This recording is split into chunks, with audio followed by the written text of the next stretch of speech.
Ok, muy buenas tardes. Mi nombre es Sarita, soy psicóloga del Centro de Rehabilitación Proyecto Vida Varones. En esta oportunidad vamos a tener un tema muy importante, que es el manejo conductual en adicciones, ¿ya?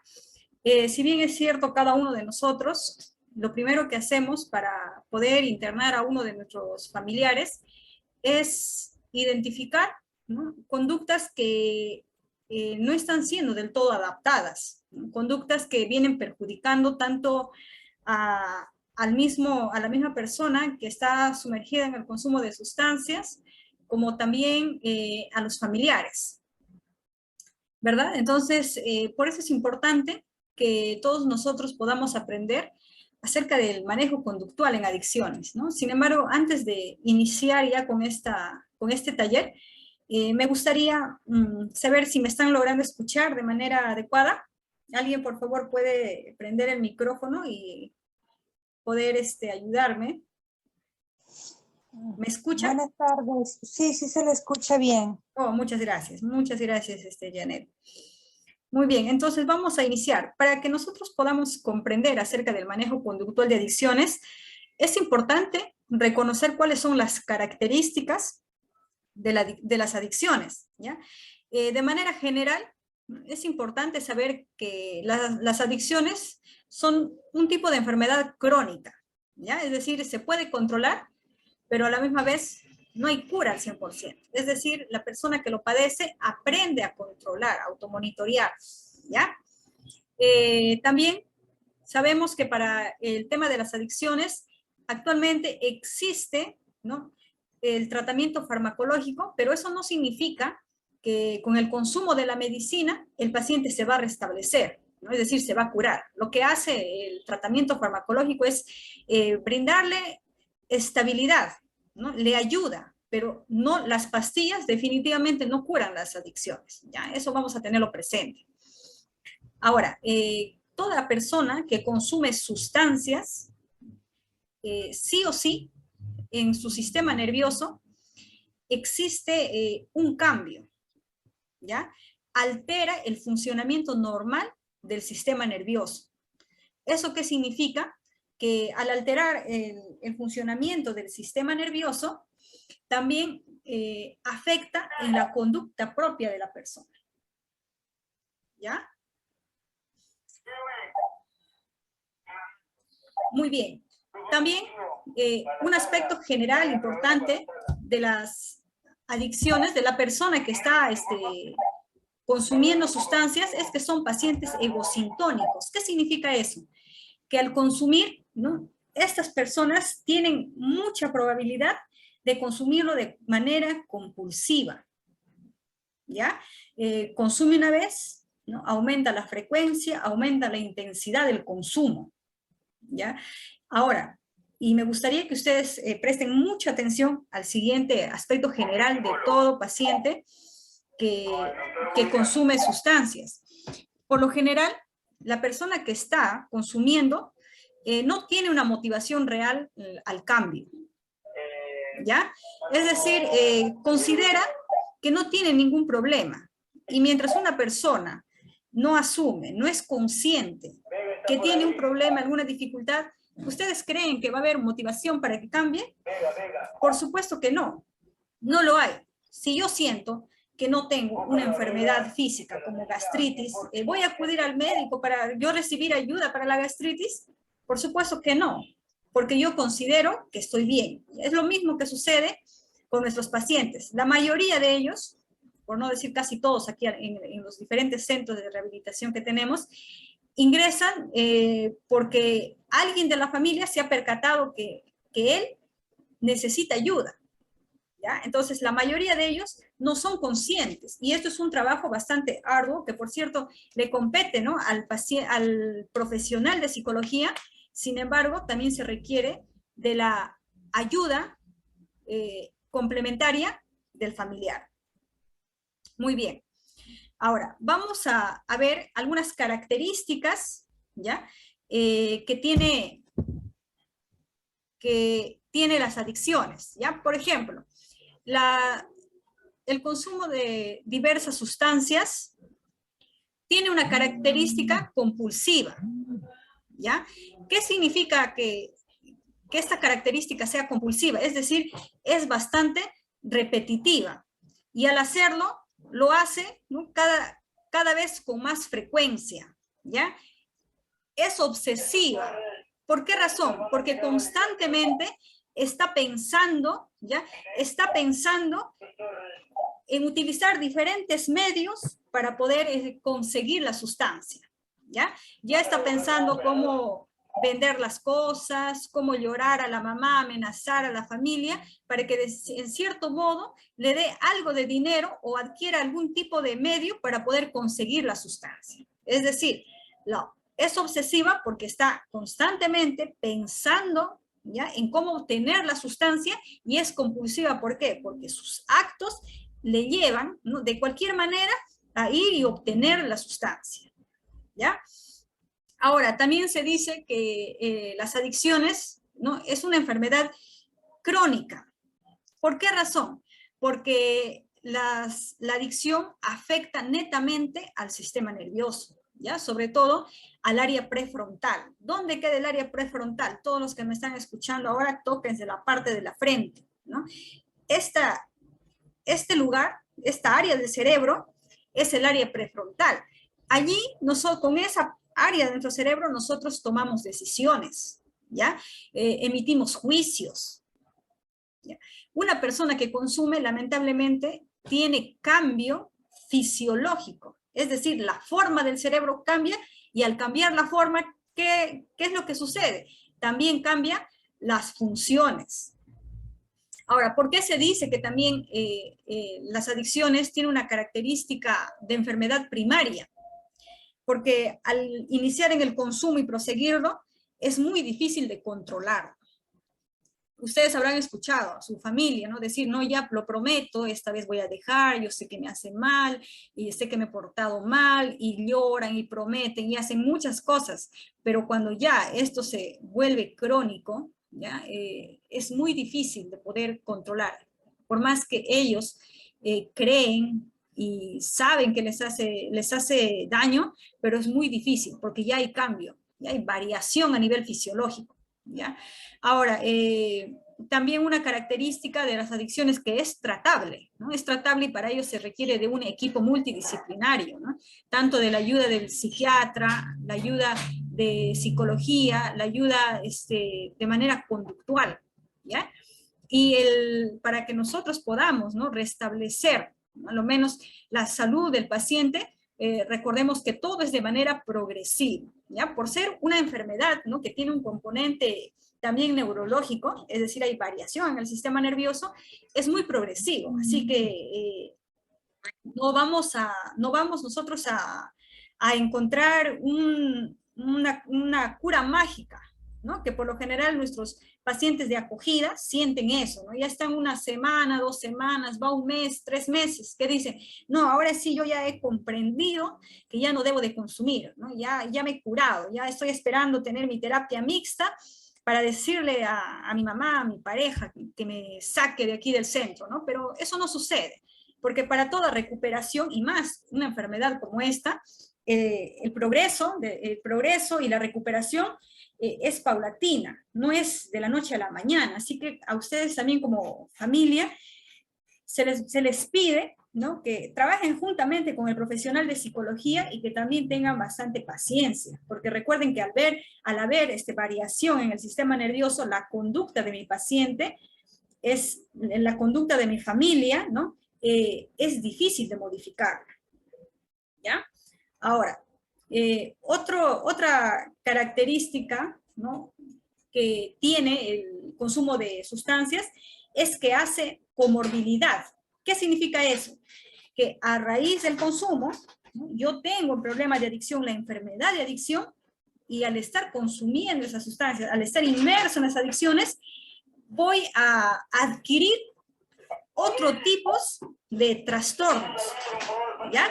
Es decir, si una persona que antes gozaba de buena o una adecuada, normal salud, al consumir va a adquirir otros tipos de trastornos, ¿ya?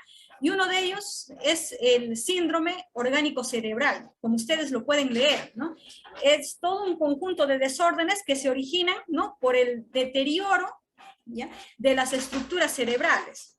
Es decir, el paciente ya no piensa como antes, ya no tiene esa función de memoria, de atención, de análisis como antes, se deteriora, ¿ya? A nivel cognitivo se deteriora, ¿ya? Otra de las características de las personas que consumen sustancias, es decir, que pueden adquirir también otro tipo de trastornos, es el trastorno psicótico, ¿no? Por lo general, estas personas tienen ideas delirantes de tipo paranoide, es decir, ellos piensan y creen que las demás personas le están juzgando mal, que las demás personas están en contra de ellos, que las demás personas, su familia, ¿no?, le está acusando de algo que no hizo, que están exagerando, ¿ya? Y también en relación de pareja empiezan a tener celos, bueno, no solamente en relación de pareja, sino también a la propia familia, ¿no? Empiezan a tener celotipia, es decir, un tipo de celos enfermizo, ¿ya? Ahora, dentro de ello también se puede dar alucinaciones auditivas y visuales, es decir, que solamente él mira y escucha cosas o voces, los demás no lo perciben. Eso es lo que genera también el consumo de sustancias. ¿Qué genera? A nivel emocional, genera trastornos del estado de ánimo, ¿no? ¿Qué significa eso? Que el paciente tiene inestabilidad en relación a sus emociones. Es decir, ¿no?, de la tristeza, todos experimentamos en algún momento de nuestra vida la tristeza, ellos pueden fácilmente caer en la depresión. ¿Ya? Eso va a depender también del tipo de sustancia que consumen. Y de la alegría pueden pasar con facilidad a la euforia, ¿no? Ahora, ustedes pueden conocer algunos signos y síntomas de la depresión, ¿no? No solamente se trata de una tristeza intensa, sino de no sentir placer por las cosas que antes yo hacía y me causaban motivación, ¿no? Apático, ¿ya?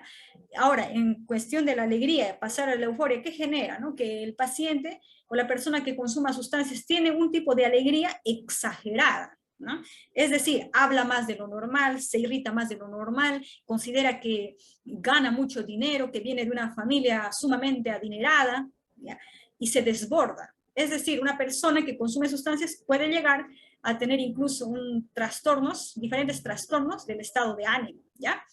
Ahora, ¿qué es lo que también va de la mano? Junto con el consumo de sustancias tenemos los trastornos de personalidad, ¿ya? Hay muchas veces los trastornos de personalidad que ya de por sí mi familiar tiene, se asocia con el consumo de sustancias, ¿ya? Existen diversos tipos de trastornos de personalidad, ¿ya? Los vamos a ver en las siguientes diapositivas, ¿ya? Antes de comprender un poco más acerca de qué trastornos de personalidad estarían asociados también al consumo de sustancias, vamos a ver algunas características que se espera que todas las personas, entre comillas, normal, podamos tenerlo, ¿no? Uno de ellos es tener estabilidad emocional, ¿no? ¿Qué significa tener estabilidad emocional? Que yo tenga control de mis emociones. Si en algún momento yo estoy enojada o estoy enojado, pues no me voy a desbordar al punto de agredir, ¿no?, agarrar un cuchillo, golpear, ¿ya? Es decir, yo puedo controlar y manejar, automonitorear mis emociones. ¿Qué se espera? Que la persona tenga control de impulsos y también pueda controlar o evitar conductas agresivas, ¿no? Cuando nosotros hablamos de impulsos, no solamente estamos hablando de la ira desmedida, sino también hay diferentes tipos de impulsos, ¿no? Como el impulso al mal carácter, el impulso al sexo, el impulso a pornografía, el impulso a conductas autodestructivas, el impulso a la comida, ¿no? Y dentro de ellos también está la impulsividad, ¿no?, que ya llega a emitirse como tipo de agresividad. Bueno, otra de las características de una persona normal es que tiene relaciones interpersonales satisfactorias, ¿no? Es decir, que dentro de mis relaciones, ¿no?, ya sea en la familia, la amistad, el vecindario, ¿no?, yo pueda aprender a adaptarme y a sobrellevar las características de las demás personas, ¿no? soy una persona capaz, ¿no?, de poder ser flexible ante la opinión de los demás. Ya no doy por sentado que así como yo pienso, así son las cosas. Es decir, yo puedo resolver conflictos con las personas que están a mi alrededor, ¿ya? Otra característica de una personalidad saludable es que es capaz de afrontar los problemas, ¿ya? Los problemas no se solucionan evitándolas. Tampoco se solucionan cuando yo de manera impulsiva, ¿no?, quiero hacer que predomine mi punto de opinión, porque yo considero que es así, sin tomar en cuenta la opinión de los demás. Entonces, ¿qué es lo que sucede con las personas que consumen sustancias? Por lo general no saben resolver problemas, ¿ya? Frente a un problema sienten que es lo peor, que es catastrófico, que no tienen capacidad. Entonces lo que yo hago es evitar, ¿no? Mejor me voy, o mejor voy a consumir sustancias, evado los problemas. Otra característica de la personalidad saludable es que la persona tenga motivación a lograr objetivos y metas, ¿no? Ahora, esto se ve muy afectado en el caso de las personas con adicción, porque para empezar han perdido el proyecto de vida. No tienen metas en el área personal, no tienen metas en el área social, no tienen metas en el área familiar, no tienen metas en el área académico. Entonces, una de las características, ¿no?, de esto, de las personas saludables, es que sí, tengan metas y también estén conscientes de qué pasos seguir para poder lograr, ¿ya? Otra característica es tener niveles de satisfacción existencial, ¿no? ¿Qué significa eso? ¿No? Que el mismo hecho de vivir, ¿no?, y el mismo hecho de saber que yo tengo metas, ¿no?, encuentro un sentido en mi vida. No vivo por vivir, ¿ya? Muy bien, ahora, existen diferentes tipos de personalidad, ¿ya? Y se agrupan en tres, ¿no? Como ustedes pueden ver, el grupo A, el grupo B y el grupo C. Todos nosotros encajamos en alguno de esos grupos, ¿ya? Cuando nuestras conductas son conductas aceptadas por las demás personas, por la mayoría de las demás personas, entonces, ¿qué significa eso? ¿Qué significa eso? Que estoy emitiendo una conducta normal, ¿ya? Les voy a dar un ejemplo. Si una persona, ¿no?, sube al bus donde se encuentran ustedes, saca un revólver o saca un cuchillo y empieza a robar, ¿esa conducta es aceptada por la mayoría de la sociedad o no lo es?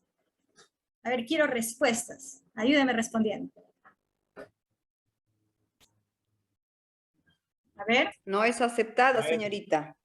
No es. ¿Es una conducta aceptada o no lo es? ¿Qué puede aceptar esa conducta, señorita? Ya, muy bien. Entonces, cuando una conducta no es aceptada por la mayoría, ¿qué significa? Que no es una conducta normal. Normal. Así es. Entonces, vamos a ver los tres grupos de personalidad.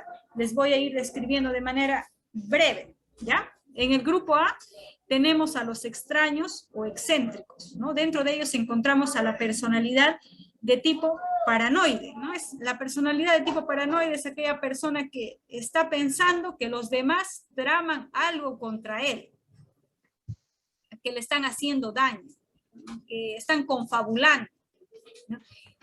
Ahora, cuando todos nosotros podemos tener algunas características, pero cuando se convierte en trastorno de personalidad, cuando estas características son muy marcadas, me afectan a mí y afectan a cualquier área de mi vida, o también a todas las áreas de mi vida. Por ejemplo, yo puedo salir, ¿no?, y agarrar mi cartera, porque puede ser que alguien me va a robar, pero yo no puedo tener esa misma conducta en casa, ¿no? Guardar la cartera de mi mamá, esconder la cartera de mi papá, de mis hermanos, porque ahí me van a robar, ¿no? Si ya nunca ha sucedido eso y yo estoy teniendo ese tipo de pensamientos, entonces ya estoy llegando a es una característica de que yo podría tener, un trastorno, porque esos rasgos se están acentuando, ¿ya? Otro tipo de personalidad es la personalidad esquizoide, ¿no? Este tipo de personalidad nunca muestra sus emociones y le agrada estar solo o sola. Ya no le interesa si tú le quieres o no le quieres, si le festejas el cumpleaños o no le festejas, le da igual. Si no se conmueve, no se siente aludida, ¿ya? La personalidad esquizotípica, ¿no? La personalidad esquizotípica es aquella personalidad donde empieza a tener conductas bastante extrañas, ¿no? Seguramente ustedes han visto en algún momento aquellas personas que cambian la forma de su lengua, la forma de su nariz, ¿no? Porque quieren parecerse a algún animal, ¿no? Personas que actúan de esa manera creen, ¿no? Bastante en lo que es los astros, la hechicería, ¿no? Tienen conductas, tienen unos tipos de pensamientos, ¿no? Un poco distintos, ¿ya? Ahora en el grupo B tenemos a las personas teatrales o impulsivos. Dentro de ellos tenemos la personalidad antisocial, ¿no? La característica principal de este trastorno de personalidad es que la persona con facilidad rompe las normas y reglas sociales. Fácilmente, ¿no? Cuando eran niños, desafiaban la autoridad de papá y mamá, respondían, ¿no? No vayas a tal lugar, se iban, ¿no?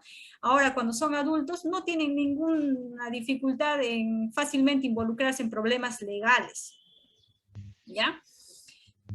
La otra personalidad es el trastorno límite, ¿no? Límite es aquella persona que como característica principal tiene la inestabilidad en sus relaciones personales, ¿no? No puede formar lazos muy fuertes. Constantemente a la misma persona le evalúa como lo mejor que puede ser y en otras ocasiones siente que esa persona, ¿no? Es lo peor que le ha podido pasar, ¿ya?